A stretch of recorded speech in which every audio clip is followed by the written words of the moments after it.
So yesterday, the person running America's entire energy policy sat down on CNN, and I want you to actually think about this, admitted on live television that the Strait of Hormuz isn't safe, that gas is over $4 a gallon, and that he has no idea when any of it gets better. That's Chris Wright, the energy secretary. The guy whose entire job is to keep fuel affordable for 330 million Americans, and he can't tell you when it comes down. But here's what's even more alarming than what he said. It's everything he didn't say. The broken promise he made 6 weeks ago on this exact program. The war crimes question he just waved away. The part of history he conveniently left out when he brought up that 21-mile waterway in the 1980s. By the time you get to the end of this, you're going to understand why this administration's handling of the Iran crisis is a lot more dangerous than they're letting on. Watch this. So President Trump in the Truth Social post this morning said if the Iranians don't take the deal being offered, quote, the United States is going to knock out every single power plant and every single bridge in Iran. No more Mr. Nice Guy. They'll come down fast. They'll come down easy. Are you not concerned that those proposed strikes on civilian infrastructure, including power plants, would hurt the innocent people of Iran and would constitute a war crime? Yeah, look, the president's looking for maximum leverage, maximum leverage in these negotiations. A lot of their infrastructure supports only their war machine. Of course, a lot of it supports civilians as well. But no, I'm not worried about that. Negotiations are going very well. A lot of the chatter and noise you hear in public is really the signs of a regime that's falling apart. Different factions go in different directions. They're worried about trying to get some leverage at the end of these negotiations. I think President Trump and Vice President Vance have us on a pathway to a good ending of this conflict before long. Well, it's not just words, of course, right? Because the Iranians are firing upon vessels that are trying to go through the Strait of Hormuz. President Trump had said it was open for business, but then this morning he noted that Iran fired upon a French ship and a UK freighter. So just to be clear, it's not safe right now to go through the Strait of Hormuz, correct? That is correct. Okay. The president said, well, let me just follow up on that. When will it be? I think after a deal is reached. After a deal is reached. It won't be in the too distant future. People are ready to go. Ships are there. The United States put through 2 warships through the straits. We can open it one way or the other, but the best way to do it is to have an end to the conflict and a defanged and de-armed Iran. How soon will that happen? This week, you think? Next week? That's probably a reasonable time frame. It's not too far away. In the next couple weeks. The starting of the blockade of Iranian oil puts additional pressure on them. Through the Treasury Department, we're also going after their financial tentacles, which are spread all throughout the region and around the world. We're turning the heat up on the Iranian leadership now. Yeah, so the U.S.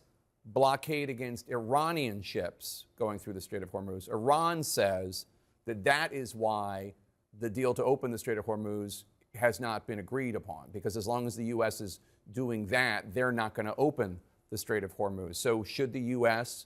pull back from blocking Iranian ships so that all the ships can go through? No, look, during the conflict, Iran did everything they could to interrupt the flow of everyone's traffic through that. It's the only card they have. But that card is slipping out of their hands, and they know it.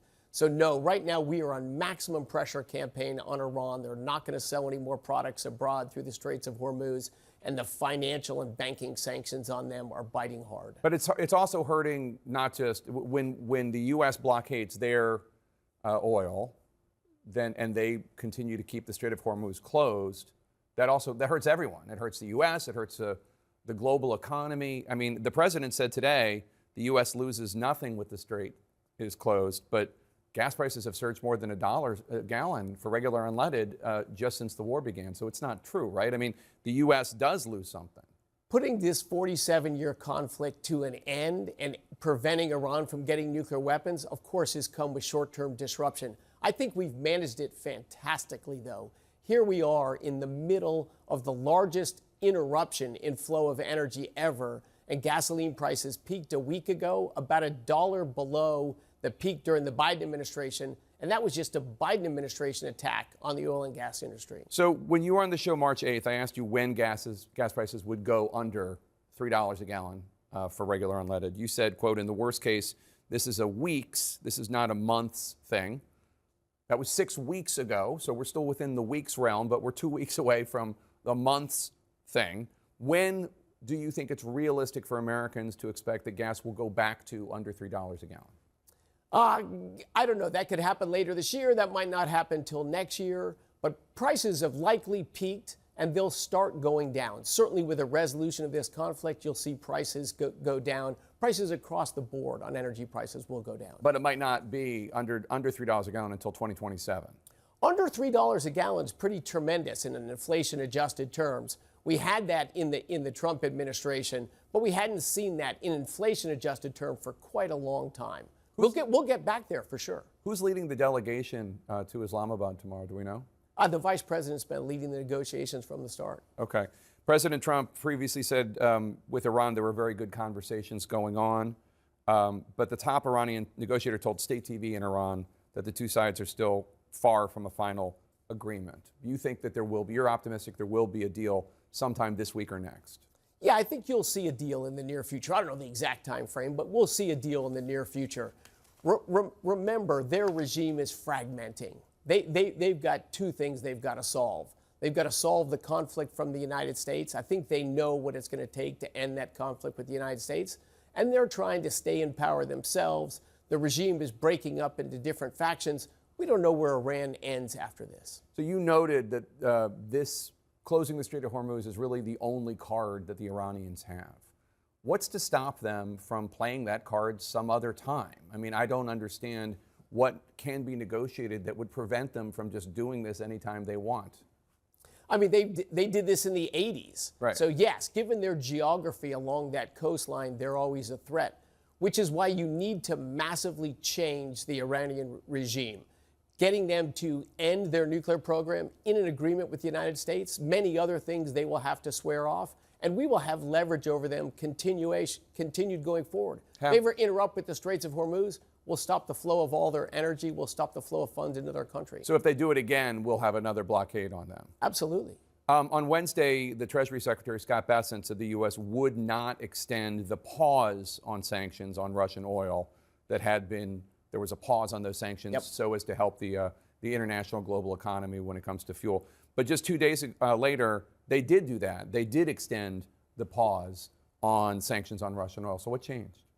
G20 conference was here. We had bankers from around the world basically making pleas. Hey, we want to keep energy prices down for us. Just help with us. Just help us. Be constructive. All that Russian oil, it goes to China anyway. All we're doing is temporarily allowing it to flow instead of all to China to flow into other Asian refineries. It's to lower the price of energy in Asia and in Europe. And when that, those sanctions will come back at some point. Absolutely, absolutely. Well, lastly, we've gone through 2 months when the entire global energy system is in chaos just because of one shipping lane. Doesn't that make an argument for alternative kinds of energy so that the U.S. is less reliant on oil? Well, the United States produces more oil than we consume. We're a net exporter of oil to the world, and we're by far and away the world's largest net exporter of natural gas. We definitely want energy from everywhere we can get it. We're driving nuclear forward in the Trump administration. But in the last 20 years, the world spent $10 trillion on wind, solar, and batteries. It hasn't made it to 3% of global energy, and it's just driven up prices.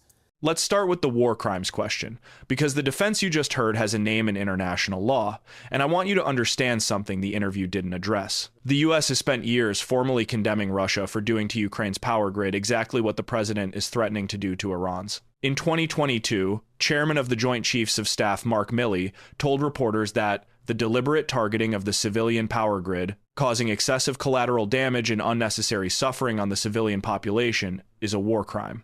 That was the American government's official position on infrastructure attacks, until it was applied to a country we're fighting. That framing, that certain infrastructure, serves military purposes, and is therefore a legitimate target, has a name in international law. It's called the dual-use argument, and over 100 international law scholars who've spent their entire careers on exactly this say it doesn't hold. Additional Protocol 1 to the Geneva Conventions draws a hard line between military targets and civilian objects, and the protocol does not formally recognize dual use as a legal category. When Andrew Clapham, a professor of international law at the Geneva Graduate Institute, was asked specifically about the president's threats to bomb Iran's bridges, here's what he said. Fundamentally, a bridge does not contribute to warfare. It is unlikely to be considered, under international humanitarian law, a clearly military target. And here's why that's not just an academic argument. Two former top-ranking U.S. military lawyers, Margaret Donovan and Rachel Van Landingham, published a formal warning in the law journal Just Security that American service members ordered to carry out these strikes could face individual prosecution for war crimes under the doctrine of command responsibility. By the way, the International Criminal Court has already cited attacks on civilian power grids in the arrest warrants it issued against Russian officials for doing exactly this to Ukraine. That's an existing legal standard, already applied against a sitting government's military leadership, and it says nothing about whether the country giving the orders is a member of the ICC. So when he says he's not worried, Milley disagrees. The ICC disagrees, and over 100 legal scholars disagree. What you just watched happen is not a matter of bad luck or unpredictable circumstances. The JP Morgan analysis, putting the consumer cost of this disruption in the hundreds of billions, wasn't compiled in hindsight. It was available at the start of this conflict. Analysts who track energy markets for a living were projecting disruptions lasting months from the moment the first tanker turned back from the strait. The administration had access to the same forecasts every major bank and oil company had. What changed between March and yesterday isn't the data, it's the political cost of admitting what the data said. And I want you to understand exactly what that gap costs in real dollars. JP Morgan's energy analysts calculated that every single 10-cent rise in the average price of gasoline costs American consumers over $12 billion in additional spending per year. The total surge since this war began, more than $1 per gallon, works out to roughly $100 billion in lost purchasing power. For 2026 alone, $100 billion. Think about that. JP Morgan also noted the surge could consume much or all of the larger tax refunds many Americans were expecting from last year's Republican spending bill, the administration that ran on affordability. These are the results. Here's what the pre-war baseline actually looked like, because it matters for what you just heard. Before this conflict started in late February, Americans were paying around $3 a gallon. On Sunday, the national average hit $4.05. That's not a win, that's redefining what losing looks like. And in case anyone thinks there's a realistic path to prices dropping soon, the government's own data disagrees. The U.S. Energy Information Administration's April forecast projected gasoline peaking at close to $4.30 per gallon this month and averaging more than $3.70 for all of 2026. Diesel is forecast to peak at over $5.80, a 49% increase since the conflict began, per reporting by Time. These numbers came from the federal agency he oversees. His own agency is telling you this. Now let's talk about what's actually happening at that waterway, because this is the part the administration really doesn't want you focused on. Before this war started, hundreds of ships per day moved through the Strait of Hormuz, carrying roughly 21 million barrels of crude, about a fifth of the world's daily oil supply. On Sunday, according to ship tracking data, 0 tankers passed through, 0. And JP Morgan's commodities analysts calculated that today, April 20th, is the precise date the last pre-closure barrels are fully exhausted from the global supply chain. The world had been running on inventory. That inventory is now gone. He cited the 1980s as proof America's handled this before. And he's right, it has. But he left out what that history actually looked like. When Operation Earnest Will launched in July 1987, the largest naval convoy operation since World War II, the very first U.S. escort mission ended with a reflagged Kuwaiti supertanker striking an Iranian mine. The ship's captain, Frank Seitz, said the impact felt like a 500-ton hammer. Iran had already laid approximately 60 mines across 3 minefields on the convoy route, and the U.S. military arrived with 0 contingency plans for mine warfare. None. And here's the thing. That vulnerability was never fixed. Military analysts and former Navy officers have consistently said mine clearing capability is the first thing cut in defense budgets. CNN reported in March that U.S. officials believe Iran has already laid mines in the strait during this conflict. Carl Schuster, a former director of operations at the U.S. Pacific Command's Joint Intelligence Center, put it plainly: mines have a chilling psychological as well as operational effect on maritime operations. By mid-April, Trump said the UK and other countries had agreed to send minesweepers, and 2 U.S. minesweepers finally departed Singapore, heading toward the Middle East on April 10th. But getting them into position takes time. Time the markets don't have. There's one more chapter of the 1980s story he didn't mention. On July 3rd, 1988, the USS Vincennes shot down Iran Air Flight 655 over the Persian Gulf, killing all 290 people aboard, after U.S. forces mistook a civilian airliner for a fighter jet. That tragedy became the turning point. A war-weary Iran accepted a UN-brokered ceasefire shortly after. He said history repeats. He's right. He just didn't mention which parts of it tend to repeat. Now, he implied this war is defanging Iran's nuclear program. So let's look at what the actual intelligence record shows, not the spin. Director of National Intelligence Tulsi Gabbard testified before Congress on March 18th that Iran has not resumed enriching uranium. But here's what she also didn't say will make you feel safe. The IAEA estimates Iran still holds over 200 kilograms of 60% enriched uranium, enough material, if further processed, for approximately 5 nuclear warheads. That stockpile survived the strikes. The Natanz enrichment facility, bombed again in early March, had its entrance buildings damaged, but it was not destroyed. Got it. Democratic Representative Ro Khanna said it plainly on ABC News that same morning. Does anyone believe that we actually have more leverage over the Strait of Hormuz? We have less. China has more influence with them. And the reason the gap between American optimism and their skepticism is so wide isn't a matter of negotiating tactics. Iran's stated position is to dilute part of its enriched uranium stockpile and keep it inside the country. The U.S. position is complete dismantlement and removal. That's not a gap that splits the difference. 200 kilograms of weapons-grade adjacent material inside their borders is either acceptable to both sides or it isn't. Right now, it isn't. Here's what happened to the ceasefire the administration was so proud of. They announced it on April 7th. The stock market went up. People felt relief. It lasted less than 2 weeks. By Saturday, April 18th, they had shut the strait back down, citing U.S. breaches of trust. The next day, the U.S. Navy fired on and seized their flagged cargo ship in the Gulf of Oman. Their military called it an act of aggression against a commercial vessel. Peace talks scheduled for Islamabad this week are now in open jeopardy, with Iran yet to even confirm it'll show up. And by the way, the people actually paying the price for this standoff aren't the ones making the decisions.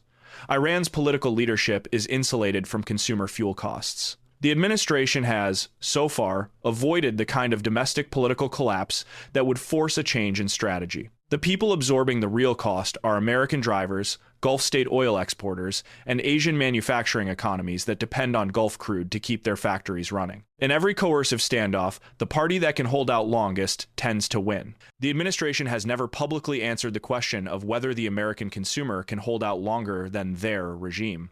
And it's not just gas prices. The EIA estimated that Iraq, Saudi Arabia, Kuwait, the UAE, Qatar, and Bahrain together shut in 9.1 million barrels per day of crude production in April. Airlines are already hiking fuel surcharges, cutting flights, and raising baggage fees. Supply chain professor Patrick Penfield at Syracuse University warned that if a deal isn't reached within the month, $5 a gallon is a distinct possibility by mid-May. Think about what that means the next time you fill up. Then there's the Russian sanctions reversal, which tells you everything you need to know about how in control this administration actually is. The reversal drew immediate condemnation from top Senate Democrats, Chuck Schumer, Jeannie Shaheen, and Elizabeth Warren, who called it shameful and a 180-degree reversal. And they pointed to something the interview glossed over.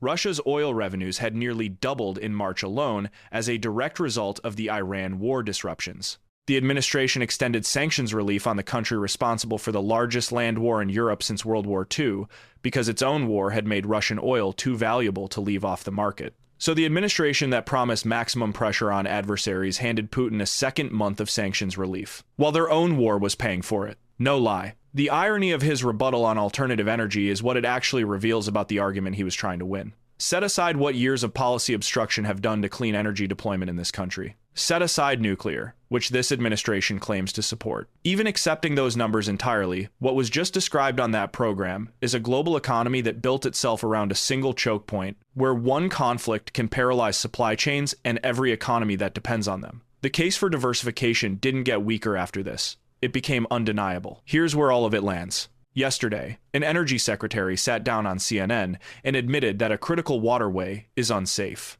that gas prices may still be above $4 when voters go to the polls in November, that a ceasefire the administration celebrated has already collapsed, and that a nuclear stockpile capable of arming 5 warheads is sitting inside a country the president is simultaneously threatening to bomb back to the Stone Age. The history of that waterway says that when America sends warships in, without a plan for mines, without a path out of escalation, and without an answer for what comes next, things happen that nobody planned for. The same waterway, the same enemy, the same 21 miles. And the man overseeing American energy policy can't say when the gas price comes back down, can't confirm the nuclear material is secured, and can't explain why the administration reversed sanctions on Russia 2 days after announcing it wouldn't. The people running this strategy aren't worried. And that's exactly the problem. Thanks for watching another segment of In Case You Missed It. Be sure to subscribe if you have not already. Click the bell icon so you can stay updated every time I post. Also, leave a comment and let me know what you think. And if you enjoyed this, like the video. I will catch you guys in the next one.